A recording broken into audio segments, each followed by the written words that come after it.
ఏమైపోయింది? చంద్రబాబు గారికి తెలిసిందల్లా ఒక్కటే, వైఎస్ఆర్సీపీ నాయకుల మీద అక్రమంగా కేసులు పెట్టడం, జైలులో వేయించడం, పైశాచిక ఆనందం పొందడం. అంతకన్నా మీరేం చేస్తున్నారా? ప్రజలు అన్నిటినీ చూస్తూ ఊరుకుంటారని మాత్రం మీరు అనుకుంటే అది పొరపాటే. ఎవరి పాలన పారదర్శకంగా ఉందో, ఎవరి పాలన ఈరోజు అత్యంత దుర్మార్గంగా కిరాతకంగా ఉందో ప్రజలు అర్థం చేసుకుంటా ఉన్నారు. ప్రజలకు చాలా వేగంగా అర్థమైంది. మరో పక్కన పవన్ కళ్యాణ్ గారు కూడా మరి అటవీ శాఖ అధికారుల మీద దాడి చేస్తే ఒక ట్విట్టర్తో ఆయన కూడా మమ అనిపించారు. చర్యలు తీసుకోవాలని కానీ, అధికారులకు అండగా ఉంటామని కానీ, చర్యలు తీసుకోకపోతే నేను బలంగా ప్రశ్నిస్తానని కానీ ఆయన ఎక్కడా మాట్లాడలా. ఆయన ఎవరన్నా నమ్ముకుంటే నట్టేట మునిగిపోతారని చెప్పడానికి ఇదొక సాక్ష్యం. ఎందుకు ఈ మాట చెప్తా ఉన్నానంటే, విశాఖపట్నం స్టీల్ ప్లాంట్ అయినా, సుగాలి ప్రీతి కేసు అయినా ఆయన గతంలో ఏం మాట్లాడారో ఇప్పుడు ఏం జరుగుతుందో మనందరికీ తెలుసు. ఆయన మాట మీద నిలబడేటువంటి మనిషి కాదు.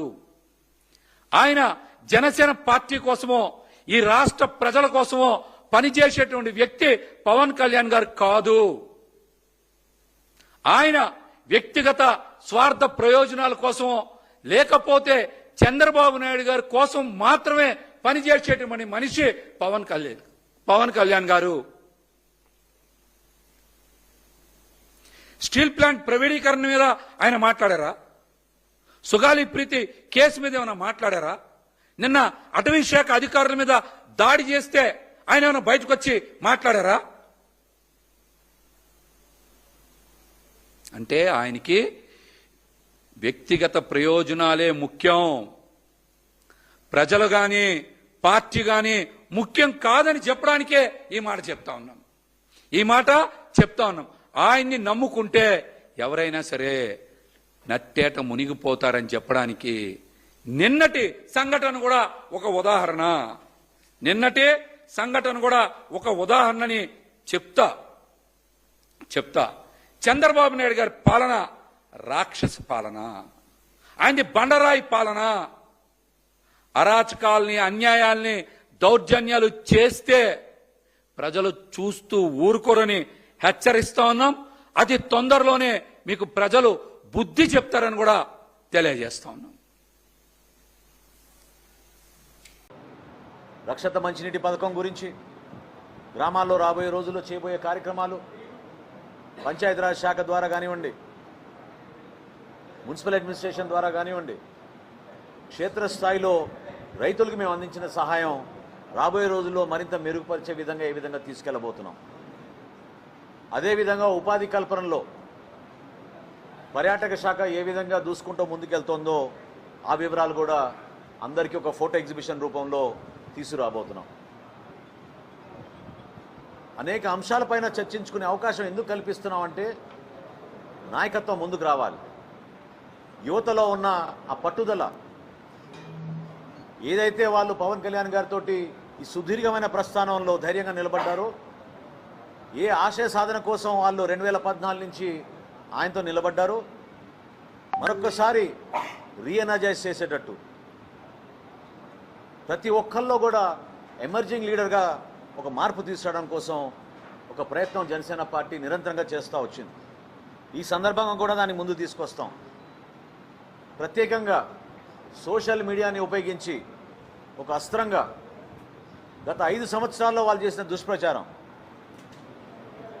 సమాజానికి ఎంత నష్టం కలిగించారో, కుటుంబాల్లో కలహాలు ఏ విధంగా తీసుకొచ్చారో, రాజకీయ లబ్ధి కోసం దిగజారుడు రాజకీయాలు చేసిన విషయాలు కూడా ఖచ్చితంగా ప్రస్తావించి కొత్త చట్టాలు ఏ విధంగా తీసుకొస్తే దీన్ని నివారించగలుగుతామో దానిపైన కూడా లోతుగా సమీక్షిస్తాం. ఈ కార్యాచరణ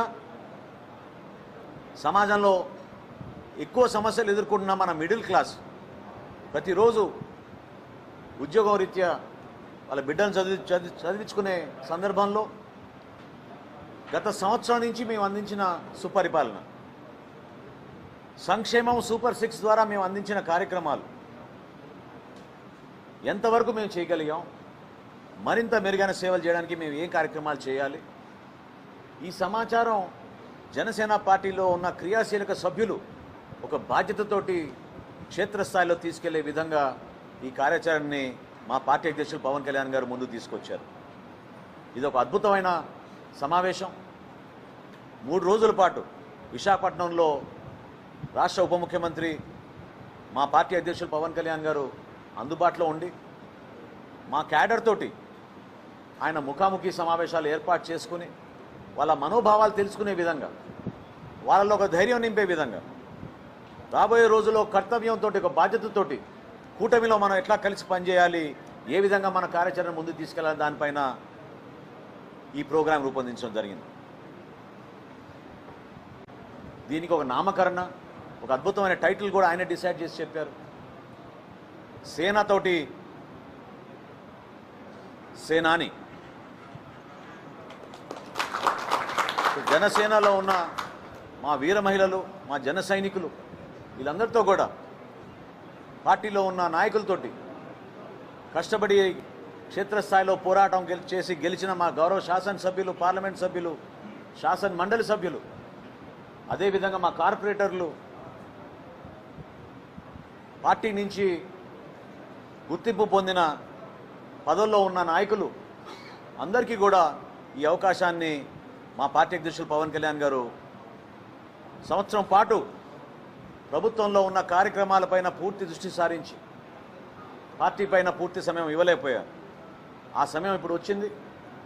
మనస్ఫూర్తిగా ఈ కార్యక్రమానికి ప్రతి ఒక్కరూ ఎవరికైతే ఆహ్వానం పంపుతున్నామో మా కేంద్ర కార్యాలయం నుంచి వాళ్ళందరూ కూడా హాజరై పవన్ కళ్యాణ్ గారి నాయకత్వంలో రాష్ట్రంలో మనం చేయబోయే కార్యక్రమాలు, కూటమిలో మన భాగస్వాములుగా తెలుగుదేశం పార్టీ, భారతీయ జనతా పార్టీతో కలిసి ఏ విధంగా మన రాష్ట్ర ముఖ్యమంత్రి చంద్రబాబు నాయుడు గారు చేస్తున్న కార్యక్రమాల్ని ప్రజల్లో తీసుకెళ్ళడానికి మనం చేయాల్సిన కృషి గురించి మనందరం కూడా లోతుగా దీనిపైన అవగాహన తెచ్చుకుని ప్రజలకి మరింత అంకిత భావంతో పనిచేయడానికి ఈ అవకాశాన్ని ఉపయోగించుకుందాం.